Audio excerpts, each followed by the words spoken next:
ఒకేసారి మీ పార్టీని farm house లో ప్లాన్ చేయాలనుకుంటే వెంటనే డోసే యాప్ ని డౌన్లోడ్ చేసుకుని బుక్ చేసుకోండి.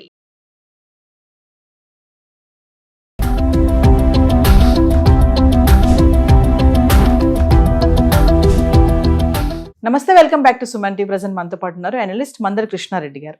నమస్తే సార్. నమస్తే అమ్మ. సార్, కెనరా బ్యాంక్ అకౌంట్ గురించి మాట్లాడుకుంటే రకరకాల రూల్స్ అండ్ రెగ్యులేషన్స్ పాలసీస్తో కానీ అకౌంట్ హోల్డర్స్కి ఎవరికైతే ఉన్నారో వాళ్ళందరికీ కొన్ని మార్పులు చేర్పులు రావడం చూస్తున్నాం. మరి కొత్తగా వచ్చినటువంటి రూల్స్ ఏంటి, ఆ ఫ్యూచర్స్ ఏంటి, ప్రయోజనాలు ఏంటి సార్? ఒకసారి ప్రభుత్వ రంగ బ్యాంకుల్లో కెనరా బ్యాంకు చాలా చెప్పుకోదగినటువంటిది. కోట్లాది మంది కస్టమర్స్కి తమ సేవలు అందిస్తున్నటువంటి కెనరా బ్యాంకు కొత్తగా మరికొన్ని సేవల్ని విస్తృతపరిచి కస్టమర్స్కి లాభాలను చేకూర్చేటువంటి కొన్ని అవకాశాన్ని కల్పిస్తోంది. దానిలో నెంబర్ 1 ఏమిటంటే డిజిటల్ సర్టిఫికేషన్.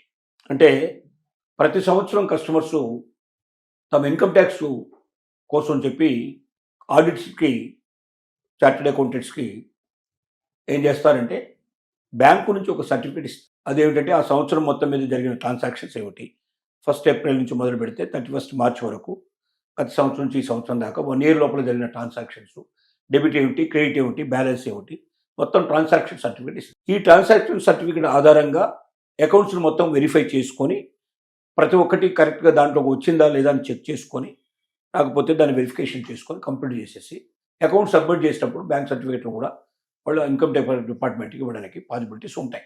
ప్రతి కంపెనీకి ఇది అలవాటైన విషయమే. ఇండివిజువల్ అకౌంట్స్లో కూడా ఇది జరుగుతుంది. పర్సనల్ అకౌంట్స్ కూడా మనం ఇన్కమ్ ట్యాక్స్ డిపార్ట్మెంట్ సబ్మిట్ చేసినప్పుడు బ్యాంక్ సర్టిఫికేషన్ అనేది కంపల్సరీగా అవసరం. ఇప్పటిదాకా ఈ సర్టిఫికేషన్స్ ఎట్లా అవుతున్నాయంటే మాన్యువల్గా మనం వెళ్ళి రిక్వెస్ట్ చేస్తే ఆ రిక్వెస్ట్ చేసిన దాని ప్రకారంగా వాళ్ళు ఏం చేస్తారంటే దాన్ని రిక్వెస్ట్ను ఓకే చేసి సర్టిఫికేట్ మొత్తం టోటల్గా ప్రింట్అవుట్ తీసి ఆ ప్రింట్అవుట్ మీద వాళ్ళు స్టాంపింగ్ వేసి సంతకం పెట్టి ఇస్తారు. దీనికి కొంత టైం పడుతుంది, కొంత ఖర్చు కూడా అవుతుంది, ఎక్స్ట్రా అమౌంట్ కూడా మనం పే చేయాల్సిన పరిస్థితి ఏర్పడుతుంది. దీనికోసం ఒక పూటంతా దాదాపుగా పోయినట్టే లెక్క. ఎక్కడో బ్యాంక్ ఎక్కడో ఉంటుంది, కంపెనీ ఎక్కడో ఉంటుంది, అక్కడ ఒక మనిషి వెళ్ళాలి, అక్కడికి వెళ్ళి అక్కడ కూర్చోవాలి, బ్యాంక్ లోపల రిక్వెస్ట్ లెటర్ సంతకం పెట్టాలి, అది ప్రాసెస్ కావాలి, కంప్లీట్గా అయ్యి మనకు రావాలి, టైమింగ్స్ ప్రకారం పోవాలి. ఏమాత్రం టైం లేట్ అయినా కూడా ఇవ్వరు. బ్యాంక్ లోపల కూడా దీన్ని 130 మినిమం టైం పెట్టారు. ఆ ట్రాన్సాక్షన్ టైంలోనే వెళ్ళాలి మనం. ఆ టైం తర్వాత వెళితే ఈ సర్టిఫికేట్ దొరకదు. ఇలా కొంచెం లేట్ అయినా కూడా ఈ ట్రాఫిక్ జర్నీలో మనం ఎప్పుడైనా లేట్గా పోయినా కూడా మనకు సర్టిఫికేట్ దొరికి ఆ రోజు దొరకదు. మళ్ళీ నెక్స్ట్ డే మళ్ళీ దానికోసం ప్రయాణం చేయాల్సిన పరిస్థితి. ఈ తతంగానంతా స్వస్తి పలుకుంటూ డిజిటల్ సర్టిఫికేషన్ సిస్టమ్ పెట్టారు. అంటే ఇప్పుడు వాళ్ళకి ఇచ్చేటువంటి ఏదైతే కోడ్ నెంబర్ ఉంటుందో దాని ప్రకారంగా ఏదైతే ఉంటుందో ఆ నెంబర్ని వాళ్ళు జ్ఞాపకం పెట్టుకొని ఓపీటీ రావడం ద్వారా, ఓటీపీ వస్తే ఓటీపీ లోపల నెంబర్ చెప్పుకోవడం ద్వారా వాళ్ళు ఆటోమేటిక్గా ముందుకెళ్ళడం కానీ, లేకపోతే వాళ్ళకి ఇచ్చేటువంటి కోడ్ నెంబర్ని దాంట్లో వాళ్ళు పూర్తి చేయడం ద్వారా కానీ, డైరెక్ట్గా చార్టెడ్ అకౌంటెంట్ ద్వారానే చార్టెడ్ అకౌంటెంట్కి ఇన్ఫర్మేషన్ ఇచ్చేస్తే చార్టెడ్ అకౌంటెంట్ ఆ సర్టిఫికేట్ తీసేసుకోవచ్చు, లేదా మనమైనా తీసుకెళ్ళి చార్టెడ్ అకౌంటెంట్కి ఇవ్వచ్చు.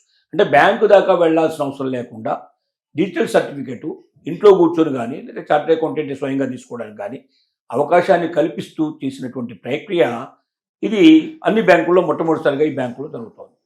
అంటే దానికి ఇంకా వేరే సిగ్నేచర్ అవసరం లేకుండా, స్టాంపింగ్ సిగ్నేచర్ అవసరం లేకుండా ఆటోమేటిక్గా జరిగేటువంటి ప్రక్రియను తీసుకొచ్చారు. అంటే ఆథరైజ్డ్ సర్టిఫికేట్ అని అంటే ఇది కెనరా బ్యాంకు మొట్టమొదటి తీసుకున్నటువంటి నిర్ణయం. ఇది వేరే బ్యాంకులు కూడా తొందరలోనే దీన్ని అమలు చేస్తాయని మనం ఆశిద్దాం. ఇది కాకుండా కెనరా బ్యాంక్ చేసేటువంటి ఇంకొక సేవ ఏమిటంటే 444 రోజులు 444 డేస్ ఉండేటట్టుగా ఒక ఫిక్స్డ్ డిపాజిట్ తీసుకొచ్చింది. అంటే మినిమం 444 డేస్ వాళ్ళ అకౌంట్లో డబ్బులు ఉంచాలి.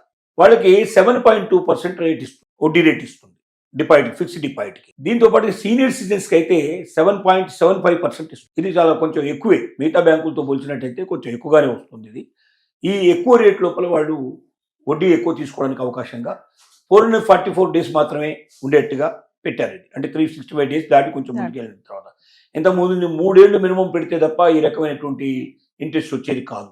ఇప్పుడు 3 ఏళ్ళు అవసరం లేకుండా 1 ఇయర్ కొద్దిగా మనకు 365 డేస్ కాకుండా 444 డేస్ పెట్టడం వల్ల ఆల్మోస్ట్ ఆల్ 1.5 ఇయర్ లోపల మనకు ఆ డబ్బులు మనకి ఇంత పర్సంటేజ్ వచ్చే అవకాశం ఉంది. దీనివల్ల కొంచెం సీనియర్ సిటిజన్స్ కానీ, లేకపోతే మామూలుగా డిపాజిట్ చేసుకునే వాళ్ళకి కానీ ఒక మంచి బూస్టింగ్ ఉండే అవకాశం ఉంటుంది. కెనరా బ్యాంక్ దీనికి ఇచ్చినటువంటి మరొక అవకాశాన్ని దీనికి భావించవచ్చు.